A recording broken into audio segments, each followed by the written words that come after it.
now. All right, looks like we are recording. But again, welcome. We're so glad that you're here.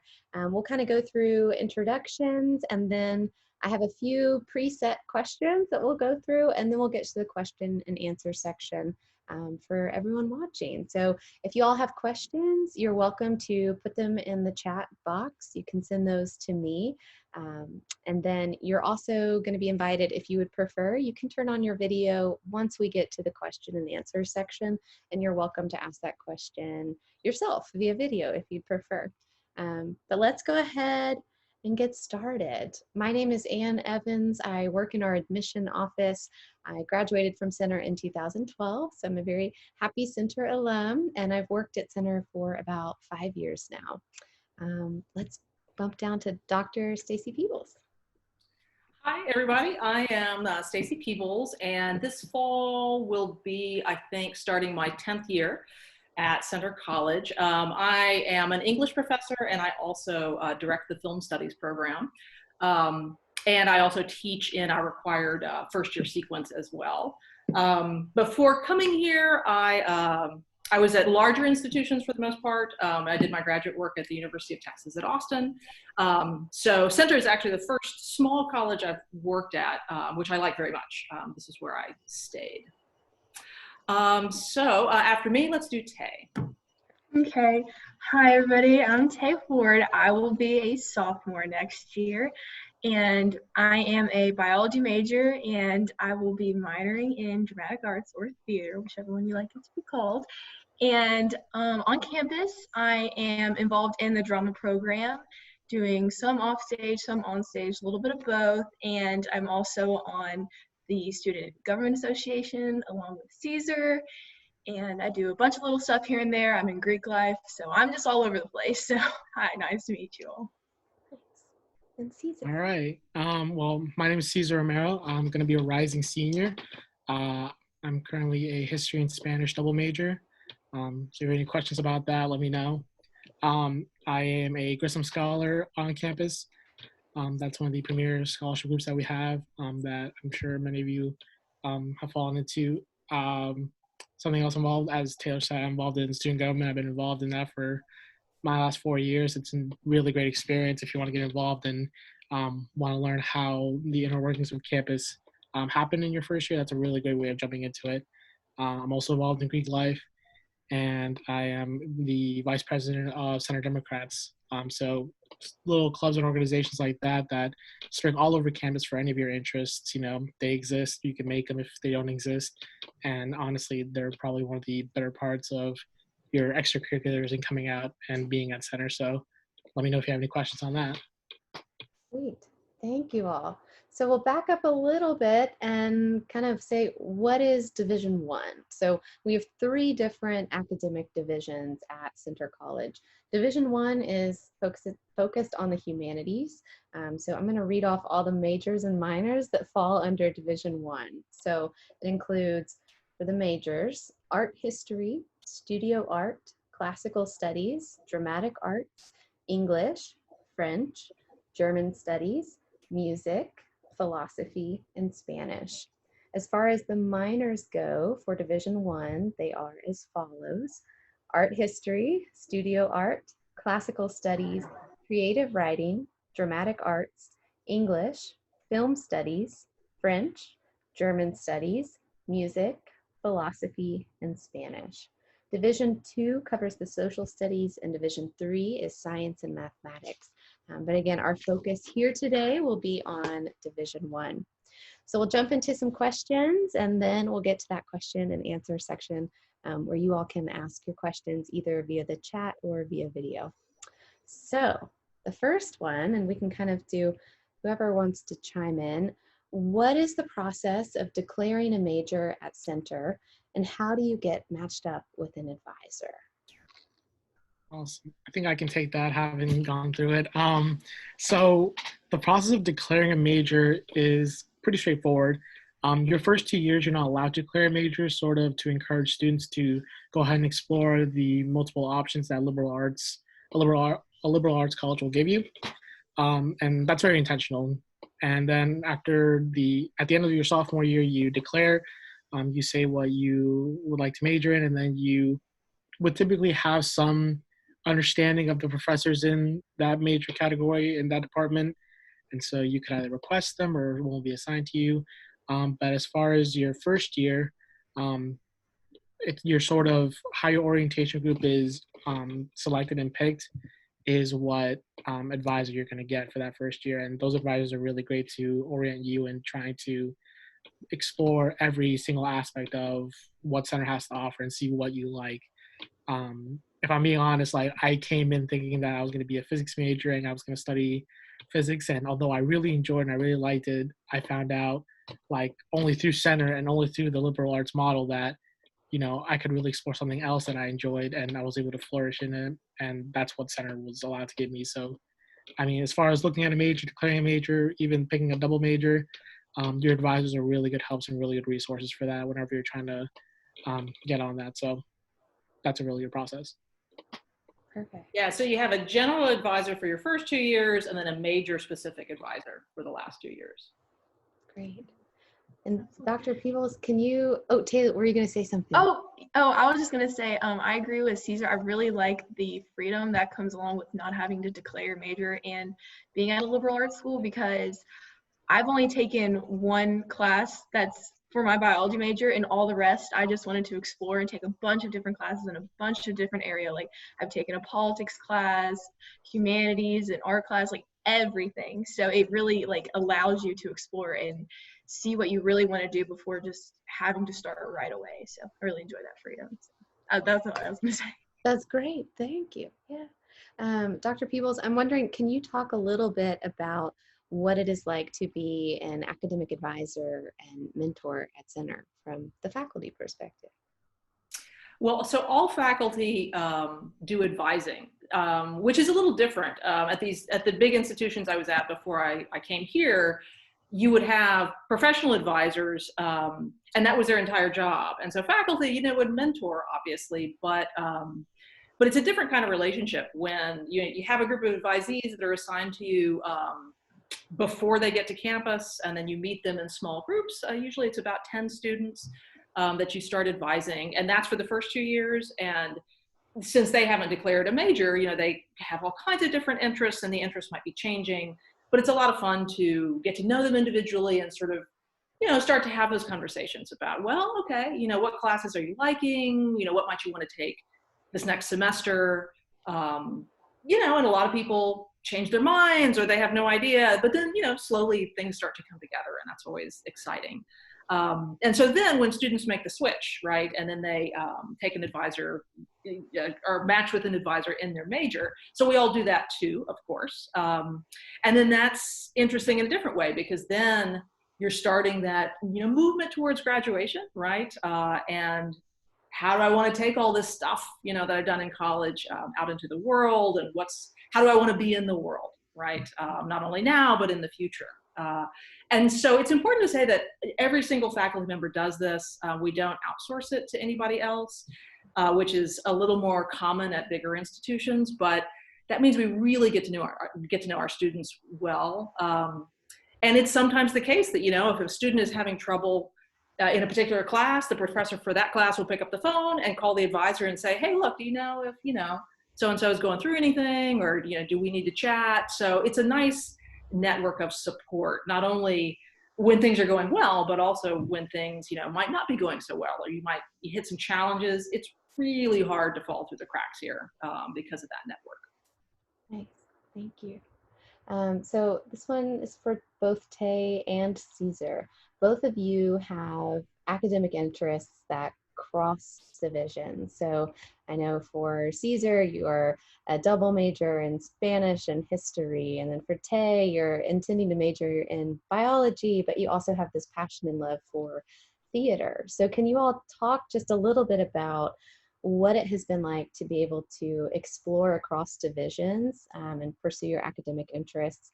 And also, you know, I think that one question we get a lot in admission is, if I'm interested in studio art or theater or music, do I have to major in one of those areas in order to get involved? So I know that was a lot kind of clumped into one, but I'll let you all take it. from there? Yes, so I can speak from it from kind of taking an arts as like a hobby. So I don't play a sport at center, so I kind of use the dramatic arts as kind of my sport. So, but also you don't have to be a major or minor to be involved with really any art scene at center. So you could be in the choir, which is like an audition choir, a boys and girls choir. You can be in any play. You can be backstage, on stage. You can take music lessons, which are available to everybody. Just pretty much pick an instrument and we've got somebody for you. You can take private lessons. And yes, so it's really open to everybody. And I really enjoy that because I have friends that are in every single major and every single minor studying completely different things. But it's really nice to see people come together just to show some shared interests. And it's honestly not as hard as you think to kind of bring together multiple studies across divisions. But I think it really does help you be a more well-rounded person. And right now I'm thinking about pre-dental, and I actually called the advisor over this while we were in quarantine, and I was saying, I'm really worried, like I don't know, I really still want to be involved with dramatic arts, but I really do like biology, what do I do? And he told me, do whatever you want to do. He goes, we have had a girl who was majoring in studio art focused on ceramics and got into dental school, and that gave her even a leg up above other people because she chose something that she wanted to do and not just going with the grain. So I really enjoyed it, and it shows how you don't have to be stuck to something if like for your future. So yeah. Yeah, completely agree with everything Tay has had to say. Whenever you're studying at center and you're going through the majors and you're identifying, with your division or whatever it may be, those lines are really clearly defined. You're not really noticing them all the time while you're at center. So it's really easy to go between divisions. Like I'm history, which is Division 2, and also Spanish, which is Division 1, and really like there's no really consciousness of that separation division. But the way that works mainly is just to encourage that if you want to see or focus on one area of studies and also have an interest in another, that's really easy to do at center. Like as Taylor said, you can have a lot of interest in doing studio art or acting or whatever you want to do, and then also have your main study or focus with biology and trying to go to the medical field. Those stuff are really easy to do at center, and we have a lot of flexibility, and the staffing and advising are really good people to help you out in trying to organize that. Because when you get down to the specifics, it's all about scheduling, it's all about what you need to do, it's all about how you need to organize yourself throughout the year. And so your advisor is really helpful in doing that. And if you have an interest, if you have a passion, you have something you want, or you have an inkling to try a little more, then center gives you the opportunity to do that. So by all means, the divisional platforms, they're not really that clear, they're not really that prevalent, but like it's meant to be that way. So you're encouraged to go try everything you want to do. I just want to throw in also something that Center really encourages about bringing across all the divisions is study abroad. So there's even like you do not have to be glued to only certain study abroad opportunities, no matter what your major or minor is. So I am also a dramatic arts scholar. I don't know if any of you are familiar with that. When I was at my audition, one of the professors told me, well, I'm so excited. There is this trip, like a center term trip, and you go to Greece, and he takes math and drama courses, like, and it doesn't matter. So, and my friend went on that, an upperclassman, she was like, it was so fun because there was drama people, there were math majors, and there was everybody in between. So, and like I have friends that are like, she's majoring in B&B and she's going on a religious pilgrimage for center term. So I really enjoy that element of study abroad with not being stuck. Yeah, thanks. I'm glad you brought that up. I think that is one of the really, really cool things about study abroad at center is, whatever major it is that you've chosen or that you're thinking about, you're not restricted to certain study abroad trips based on that major. So a big component of that, I think, is the faculty advising that we have and working closely with your mentor, your faculty mentor, to kind of develop your game plan for your academic pathway at center to say, hey, I'm interested in going abroad. to this place, but they may or may not be offering classes that would go toward my major. How can I, how can we best plan for my academic pathway to make both things work, to graduate on time with my major credits that I need, but also to have this study abroad experience that I'm really interested in. So I'm glad you brought that up. What are some of students' favorite classes within Division One that you all can think of off the top of your head, or favorite classes that you teach, maybe in English or film studies? Anything coming to mind? I know the film study courses are really popular because, you're in there, you're watching movies, you're talking about them, and you're talking about like the very specific things that directors and producers do. That I always hear a lot of students raving about. As far as in my specifics in Spanish, whenever we look at Latin American studies and we look at different books that authors talk about, I'm also a history nerd, so like they tie in the history of like whatever oppression that exists or whatever studies that are focused on, gender studies, whatever need be. Like those are like one of my favorites, But like I said, like every division, every classwork, every framework, they always find some way to make it interesting. They make it fun, they make it interactive. And I think, like the film studies have been very successful in that, but every class at Center will have some aspect to make it, by all means, like the most interesting thing that you can take and the most valuable class that you can have. Yeah, it's hard, like, to pick your favorites, especially if you're a professor. But no, that's one of the reasons I like teaching film so much, is that I get people from all different majors and disciplines, and I get freshmen and our first years, and I get seniors, like all in the same class. And that's a great conversation. And so when I teach more advanced film courses and students have even more flexibility to like take the discussion where they want, or their projects where they want, like for final projects, I have a lot of students who make films. Then I have economics majors who do a final project about how film trailers have evolved in terms of marketing. I had a computer science major talk about how they did all the different kinds of snow in Frozen, like how they wrote the programming to make snow look realistic. Have history majors, looking at the historical context of films.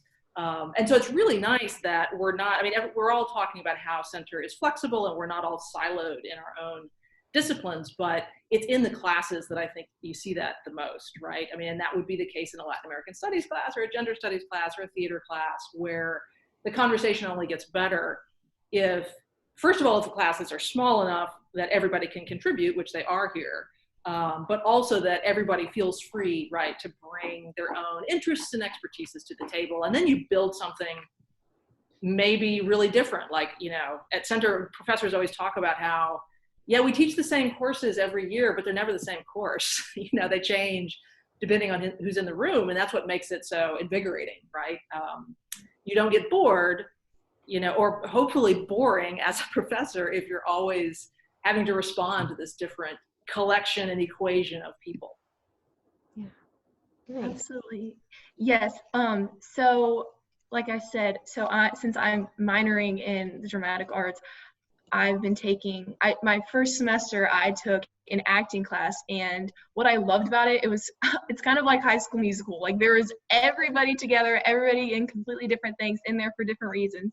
So there was drama people doing it because they want to get better at acting. There were music majors and history majors that just wanted to build their confidence in front of talking in front of people, like to help with public speaking. And that's what I love about being able to take classes outside of your comfort zone and having them count for something, not just for fun, even though you can just take classes for fun. And I took a drama lit class this past semester, and I honestly feel like such a better reader because I can better understand text, not even just plays, even though that's what I read, but now I just love reading plays. I love reading books because now I know what to look for because that's what I'm taught in class. And I also really love Spanish because coming into Center, I was no bueno. I was horrific at Spanish, and I was really scared because I was like, I'm gonna have to take a college level class of something that I am not confident in at all. But since the class sizes are small, like so I was able to go into the professor one-on-one, ask him, how can I improve? What can you do to help me understand this better? And I loved it so much. I was actually supposed to be in Costa Rica with him right now on a trip for studying abroad, and that just really shows how connected the professors are with their teacher and how they really do want you to learn, and how encouraging center is of taking classes from everywhere. So, yeah. Thank you. Awesome. I want to pop back to what Dr. Peebles said a little bit about film studies and students making their own films real quick. What types of films have center students made, and have any of them submitted any films to a film festival? So with film studies, we have students who do both film study, like the academic study of film, and then we also have students who are interested in production. And classes here are offered in both areas. I don't teach production, I teach film studies, but in my classes, I often give students the option, right? Especially in the advanced classes of making films. And yeah, there was this wonderful duo of two students who just graduated this semester, who I taught all 4 years. They made this fantastic film about what happened when we all had to go online, since they actually stayed on campus a little longer, right? Longer than most. And I thought it was so well done. They interviewed a lot of students about this experience.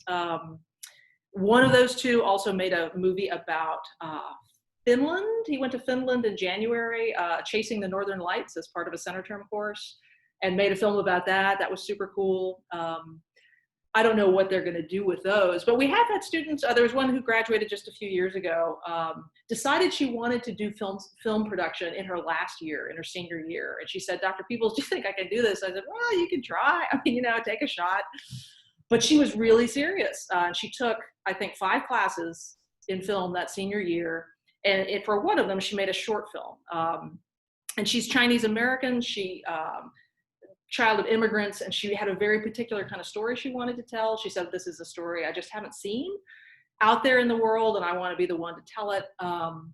And so she went on to grad school in film production, and I think she'd written the screenplay while she was here and started to work on it, but was able to complete it in grad school.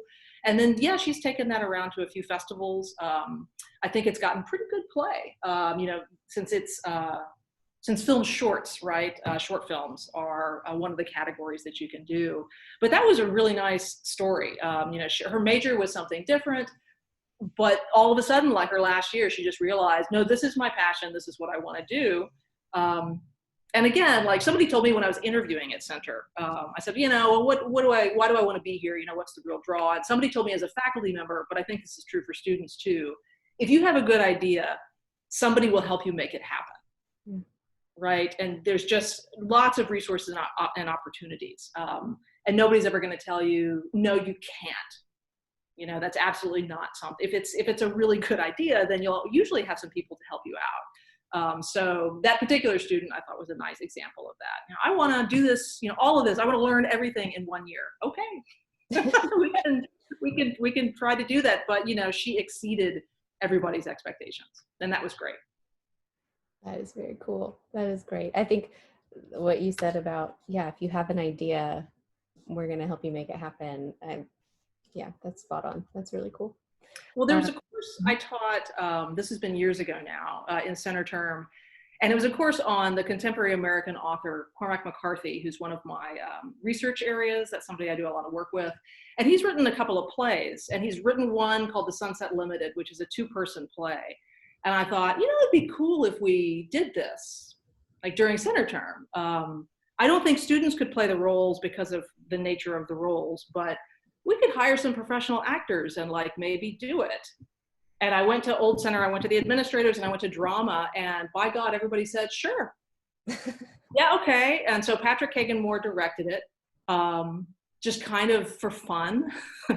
And we had professional actors come in, and we attached a small fee to the course so that was part of the funding, although Center kicked in the rest because it was pretty expensive to get the actors here.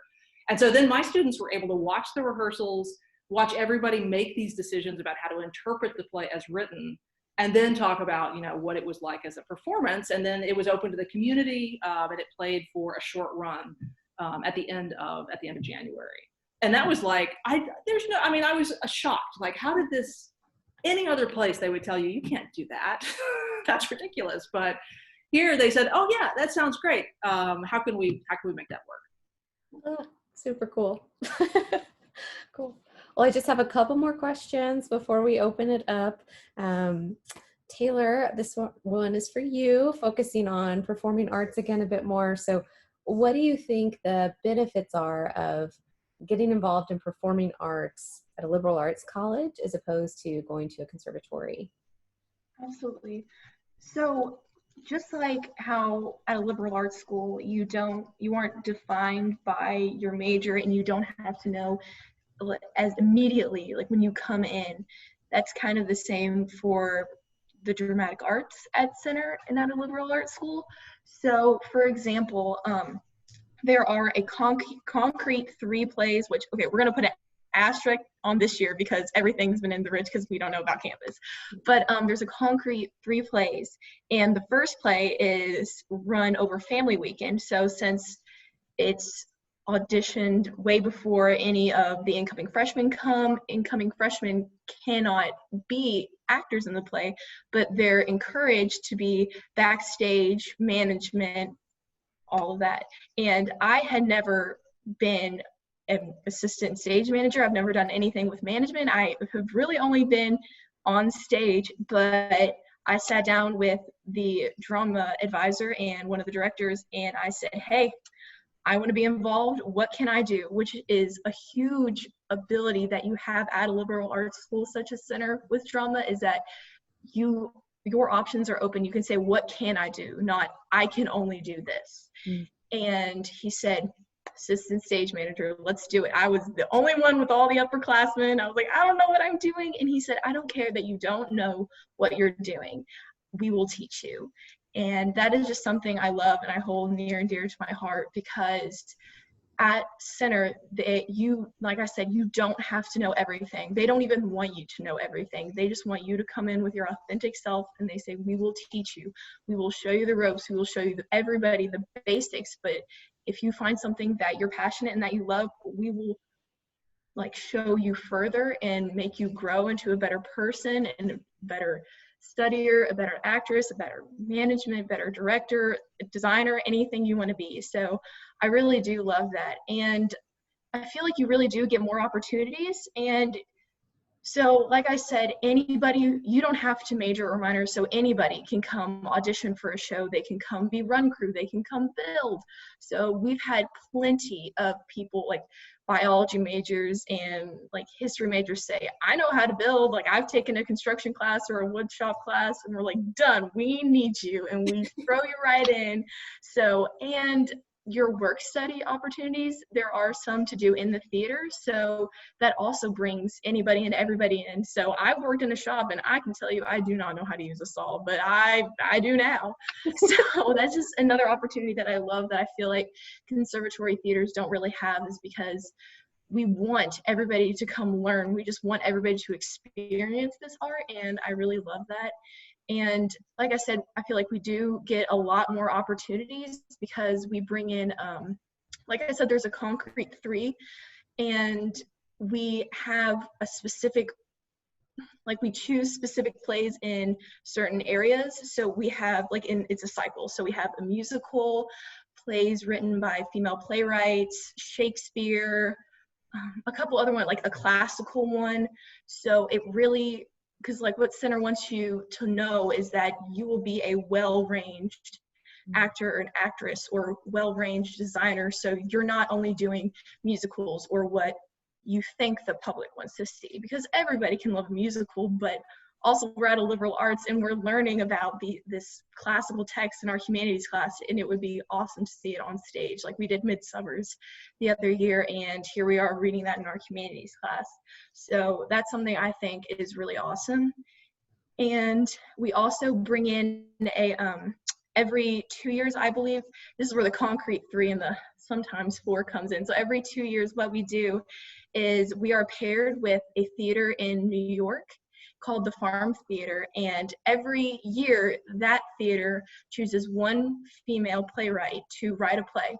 They don't give her any bounds, and they just write a play.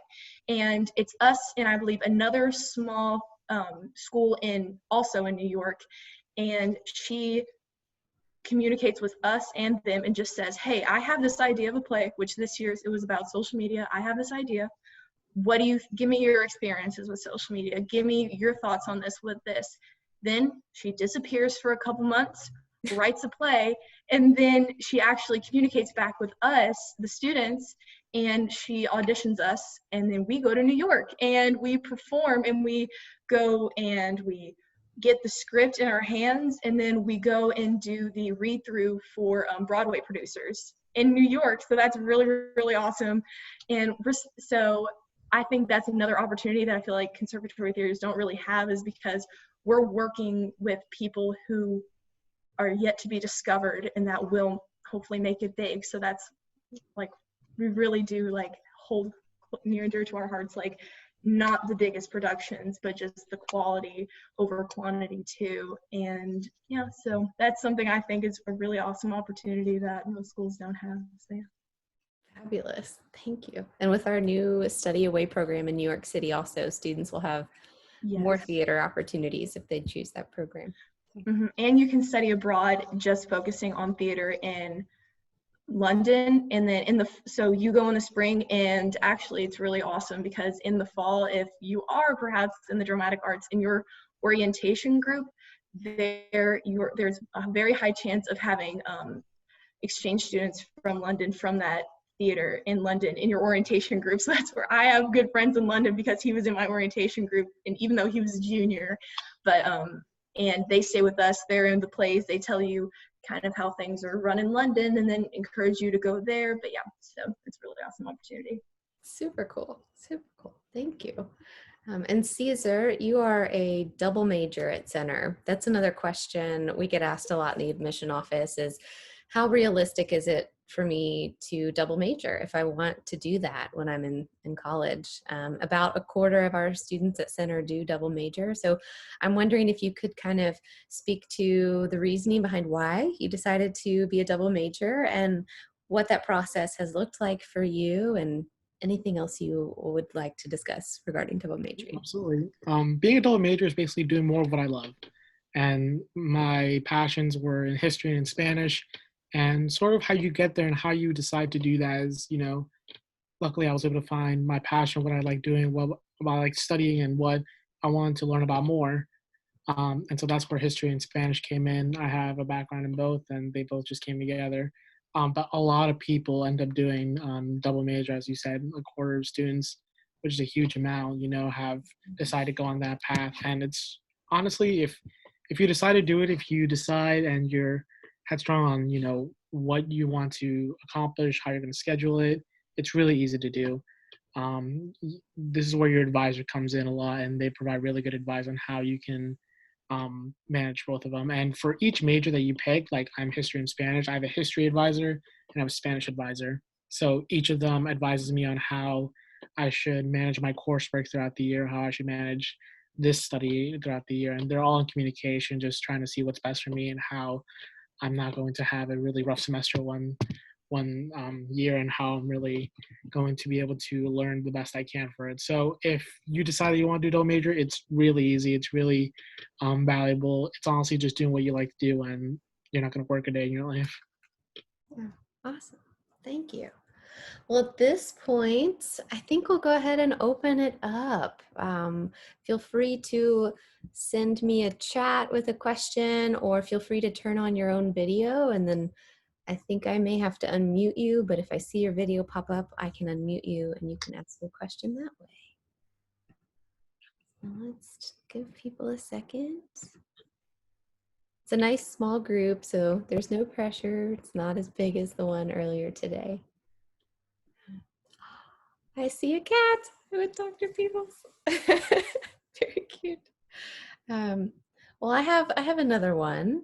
as we kind of wait and see if anyone has anything.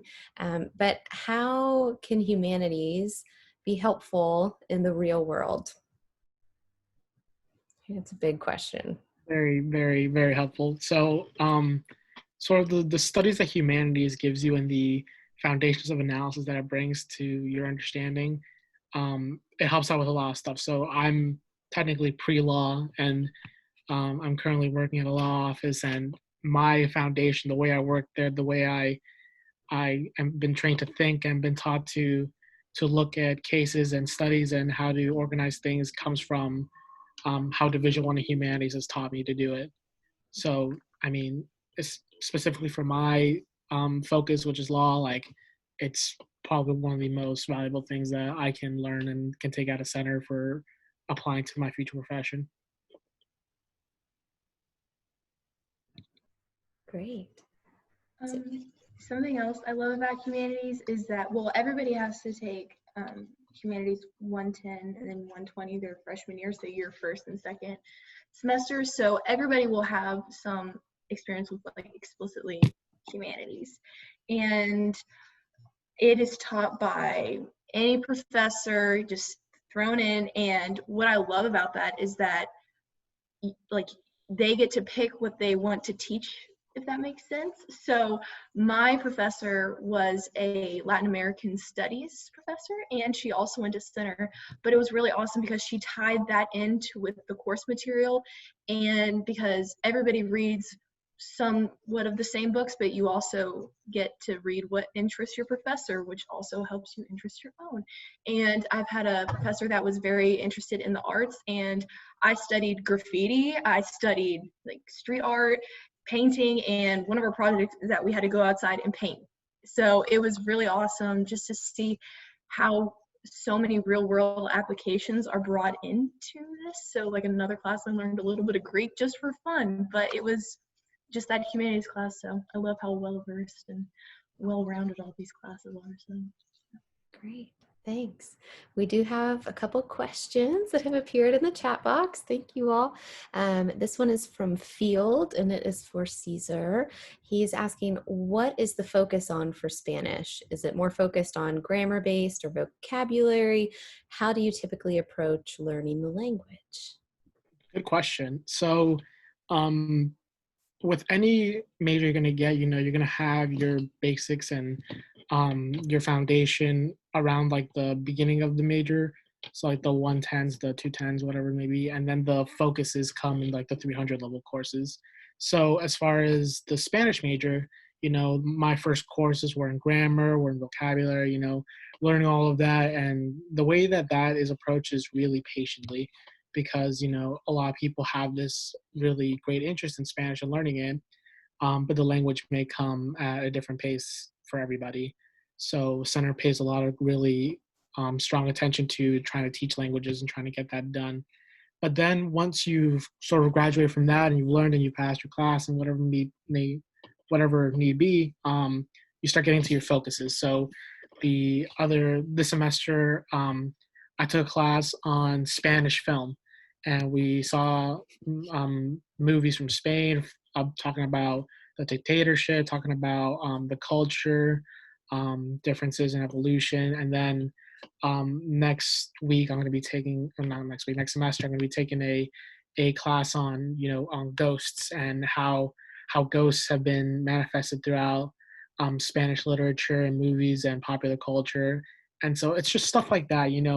In the beginning, you're going to have your foundation, which is the language, specifically for Spanish. And then later, you're going to get like the more interesting, focused, concentrated studies. And I think that's probably one of the most valuable stuff that comes with any major, really. In history, we have our foundation, development of the modern world, US history, that's sort of like the basics, whatever. But then I get like American Revolution, Roman history, like that concentrated stuff, that really good stuff they want to get later too. And that's really the most interesting part of your center career, when you get to that really focused in, honed in studies. So yeah, that's for Spanish specifically, but like overall in majors, that's typically how it will be structured. Great, thank you. And then we have a question from Natalie, and I'm gonna aim it toward Dr. Peebles. So, and I might switch the wording just a little bit, but if you had a student one of your advisees coming into your office, and they were interested in double majoring. They also were playing a sport at Center, and they were also interested in dramatic arts. How would you recommend they manage all of those different interests and activities? You know, that's funny because my first year at Center, um, I was teaching in my humanities class, and was it humanities? Yeah, it was first year students, and I had a bunch of football players who were also all doing drama, and they continued to do both like their 4 years at Center. And coming, doing graduate work at the University of Texas at Austin, like, you don't see the football players. They live in another world, right? They have their own dorm, they have their own eating places, they have their own classes, basically, right? Because your life is subsumed by that particular undertaking, right? And so that was one of the things at Center that kind of shocked me, like, oh wait, you can do, like, you don't just have to pick one thing, you can do more than one thing. And yeah, they had a lot of help, I think, from their advisors about, let's talk about scheduling, right? When is the play scheduled? What does your sports schedule look like? What are your academics? When are you going to be hitting your really intense classes, right? Maybe your junior and senior seminars, for instance, or the more advanced level classes. But it's possible. It's, a lot of Center students are really busy, but that's kind of what keeps them energized. Although I also advise students a lot who are maybe pursuing like 2 majors and then a minor, for instance. And I always tell them, if you fall short on the minor, for instance, whatever minor you're interested in adding, but you still have some coursework, that's enough. You can get the knowledge and the experience and the stuff to put in a job application or a grad school application and not necessarily have the credential. So if you're pursuing a double major and you fall like one course short in one of them, you still have a lot, right? And so that's not a tragedy. If you were pursuing, say, like Caesar, a double major in history and Spanish, and because of everything that you were involved in, and maybe you wanted to study abroad, I don't know, twice, maybe you fell one course short in Spanish, but I bet you can still speak it, right? And I bet you still know something about the culture and the art and the literature and all that. So, so I think, you pursue what you want to pursue, and you get as much out of it as you can. We don't worry. We want we want everybody to graduate. We want everybody to have one major, right? At least, but you don't necessarily, need to cross the credential finish line with everything in order to get the benefits from it. So if students are kind of worried about whether or not they should pursue something, I always tell them, well, just try it. Don't make your decision now, just try it. You're going to get something out of it. Even if you decide not to tick all the boxes, like that's allowed too. Yeah, great. Thank you. That's wonderful, wonderful advice. We'll wrap things up with one more question and we can go around. This is one for everyone. It's one that I borrow from my colleagues. But what is your favorite place on Center's campus? And can you describe it for us, especially right now, since we're living in a virtual world at the moment, but favorite place and what it is about that place that makes it special for you? Here, I'll go first. So this is easy for me. So my favorite place is the Volcamp Theater, the Charles Volcamp Theater, which is in the basement of Crounce, one of our academic buildings. And this is a small, I want to say 200-seat movie theater, a true movie theater with, real projection and no distracting windows and a good sound system and everything else. And it was built by alumni who were honoring a retired Center professor, Charles Volcamp, who was a French professor, but also loved film and taught a lot of film classes. And the students loved it so much that after he retired, they gave money to have this theater built, which is pretty cool. But that's where I do my film screenings. I don't require attendance at those, but I always tell my students, if you can make it to come see the movie that we're discussing in class tomorrow on the big screen, this is the place to come. And I also love it because across the hall from the Volcamp Theater is one of our computer labs, and it's the current location of our teaching and learning center, which may move. but right now that's where it is. And Todd Sheen works down there. He's one of our staff members. And he's the dude who helps you like with anything video related, or if you're trying to use the editing software on one of the computers, like he's the one who is going to help you.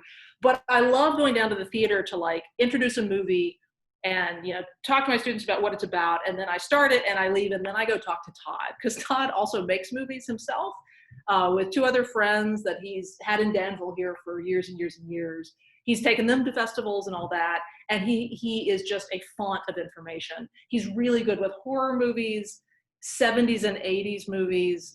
It's like he's seen everything. So that's my favorite place to go start a movie for students and then go gossip with Todd about what in the world Christopher Nolan's new movie is actually about. I love that. So my place is also in Crowns, but my favorite place is called the Reading Room, which you guys will hopefully become familiar with in the library. So it's this one room. So in the library on the first floor, you can like talk quietly, and on the second or third floor, sorry, you can't speak at all. And in the basement, that's where fall camp and the computer lab, there's a bunch of like resources down there, but there is this one room called the Reading Room, and it's kind of like a free-for-all. So as long as you shut the doors, you can actually talk, have really good discussions, like loudly, like hi kitten. You can play music if that's what helps you. I've definitely had to like run and take a phone call in there, and there's big windows, and it's right in front of the front of the library, so you can see our statue of Abraham Lincoln out there, and that's where a lot of students pass by. So I really love seeing that, because I've definitely been there like when it's snowing outside and just looking out and just feeling like at peace or relaxed, or when the spring was sort of coming up right before we had to go home, seeing all the flowers bloom and the leaves go back on trees. And I just find that really relaxing, because I don't have to be quiet, because if you can't tell, I like to talk.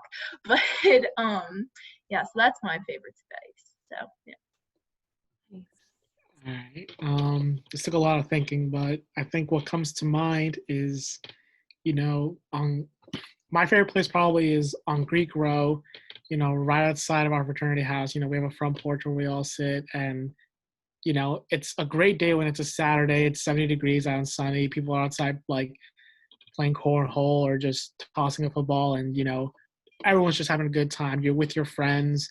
You're with people from all over who are just hanging out on the street, and that's probably like one of the best like days that I have on Centers, like when everyone's just outside together and you just throw a football at someone like randomly. That's probably like easily like the best days that you get.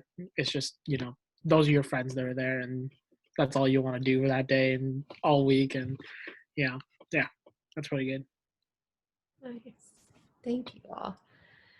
I guess I'll add mine too. I think that my favorite spot on campus is sitting on the steps of Old Center, which is our main building. It's the one that has been around for the entire time the college has been around. It's where, so I live in Lexington, or grew up in Lexington, Kentucky, which is about a 45-minute to an hour drive to Danville. And so spring of my senior year, I'd narrowed it down to 2 schools. I was really close to making my decision.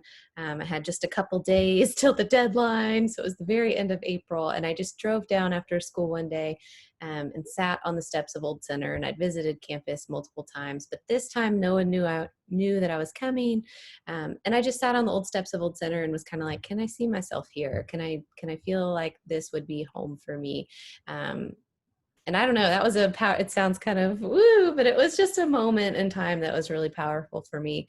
And you have this beautiful view of campus from the front of Old Center. There's a big festival lawn in front of it with this beautiful tree with a swing that students like to swing on. And you can see some of the academic buildings. So that's a spot where I still like to go sometimes and just think.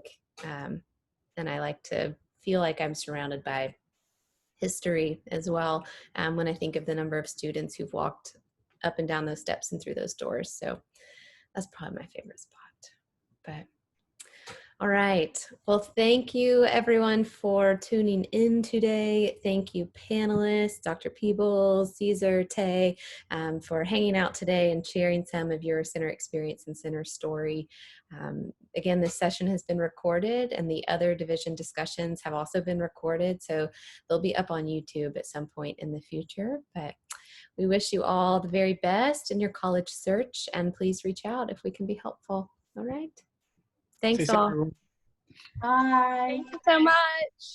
Thank you.